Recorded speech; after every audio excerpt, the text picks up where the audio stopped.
Good morning. I'm pleased to announce that I am appointing Philip Yore, who currently heads Washington, D.C.'s Office of Police Complaints, to lead the Department of Investigation's newly created Office of the Inspector General for the New York City Police Department. A nationally recognized expert in the field of independent police review, Phil has spent the past 14 years shaping Washington's OPC into a national model for independent police oversight. His leadership there has led to important changes relating to policies and procedures within the Metropolitan Police Department and strengthened the relationship between the public and DC's police force. Prior to the OPC, Phil spent a decade at the U.S. Department of Justice. His valuable experience will be a strong asset as we establish this city's first Inspector General for the NYPD. This is a historic moment for New York City. The law that empowers and requires DOI to create the NYPD Inspector General establishes not just a means for oversight, but cements a promise of comprehensive public safety for all New Yorkers. The city has an obligation to make sure that policing both protects us and respects our rights and dignity. The NYPD IG will help deliver the full measure of that promise, furthering the public's confidence in the integrity of the police department and strengthening the department's impact within and connection to the community. Local Law 70 empowers DOI with a broad mandate to examine any issue in the police department that involves the department's, quote, operations, policies, programs, practices, with the goal of enhancing the effectiveness of the department, increasing public safety, protecting civil liberties and civil rights, and increasing the public's confidence in the police force. Both the mayor and the police commissioner, through their words, have made clear, and through their actions have made clear, their support for this mandate, and they have themselves made great strides in this area. Taking the next step in carrying out this mandate, the IG will provide external, independent, knowledgeable review of NYPD policies and operations. We will do outreach to all of New York City's communities, sophisticated data analysis to see trends, and on-the-ground investigations. We will look at that intersection where the public and the police come together, identify systemic issues leading to reforms that will help further strengthen ties with the department's most important ally fighting crime, New Yorkers. To accomplish this, DOI and the NYPD Inspector General will follow the facts where they lead, be fair and apolitical, and strengthen police operations through public recommendations where we can, and through criminal investigations where we must. Above all, we will ensure that the public has a full understanding of policing in New York City. Local Law 70 mandates that the Police Department's Internal Affairs Bureau and the Civilian Complaint Review Board report to the DOI Commissioner any problems and deficiencies relating to the NYPD's operations, policies, programs, and practices that adversely affect the impact of the police department. The NYPD IG will not replicate the oversight of the IAB and CCRB. Rather, we will use their input to study the big picture, identify patterns of concerns, conduct in-depth investigations, and present workable, real-world policing solutions.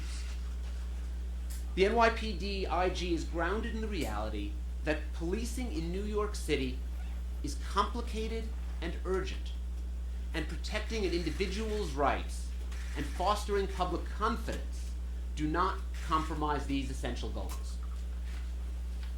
To accomplish the mission, we have today provided the City Council with a preliminary plan developed in conjunction with the Office of Management and Budget to staff the police IG with approximately 50 investigators, data analysts, lawyers, community outreach personnel, and support staff.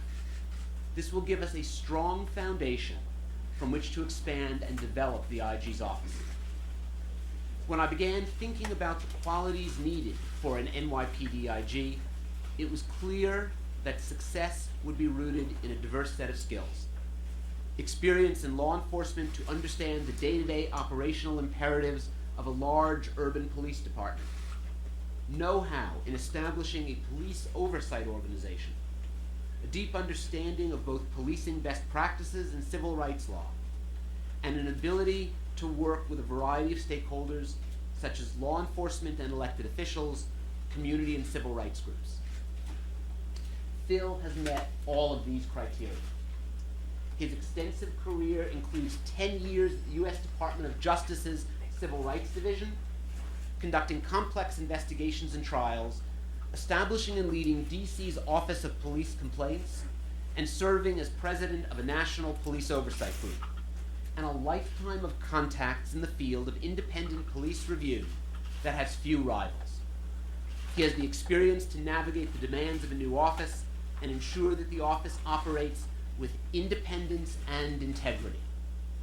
Over the past 6 weeks, I met with numerous stakeholders, including the mayor, the speaker, members of the city council, the police commissioner, law enforcement experts, civil rights groups, and community organizations.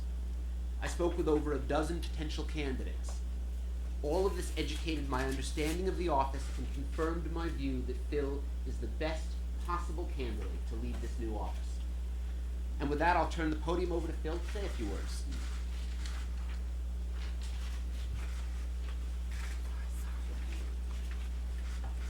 Good morning, everyone. Thank you, Commissioner Peters. It is an honor and pleasure to be standing here as your selection for Inspector General for the New York City Police Department. After more than 2 decades of law enforcement and police accountability work, I have learned that independent review of a city's policing practices is an essential part of any modern law enforcement regime. At the same time, public safety and public confidence in the police are not at odds with each other. In the police accountability field, New York City's story was followed closely by those of us who understand the significance of an external office that looks broadly at police department policies and procedures and how the police interact with the public. In fact, oversight is a cutting-edge component of policing today, one employed by my colleagues in cities such as Los Angeles, Seattle, Denver, and throughout the nation. Establishing an Office of Independent Police Review tells the public that a government takes the people's concerns seriously and recognizes the complex nature of keeping the streets safe. Leading the first IG office for the NYPD is an incredible opportunity to work with a premier, globally recognized police department and in one of the greatest cities in the world. Simply, I couldn't pass it up. My time at the Office of Police Complaints and at the Department of Justice, as well as in leading a national police oversight group, has taught me a great deal about best practices nationally. It has also given me the skills to conduct thorough investigations, analyze hard data in a smart fashion, and design real-world policing solutions. The startup staffing numbers, approximately a 50-person headcount, will permit us to build an office that can do all of that in New York. In the area of police oversight, New York City is very lucky. The NYPD Internal Affairs Bureau, the Civilian Complaint Review Board, and the Commission to Combat Police Corruption each provide an important level of review and oversight. The NYPD IG will not be redundant. It will, however, fill a void, examining the police department's practices in a comprehensive and independent way, identifying issues of concern, and proposing reforms that add to the ongoing efforts to build a stronger relationship between New Yorkers and their police force. Communication will be a cornerstone of my approach, fostering ties with each of the important stakeholders, including community and civil rights groups and NYPD senior management. Understanding all the facts will help us develop targeted reforms leading to long-term change. In the coming weeks, as I wind down my role in Washington, D.C., I will be in contact with Commissioner Peters to discuss staffing up the Inspector General office and establishing a preliminary plan for the office so we can hit the ground running when I start in May. This is a new and exciting step for all of us, one that I know will lead to greater understandings, positive changes, and more effective constitutional policing. I look forward to working with Commissioner Peters, the New York City Police Department, and the public. Thank you.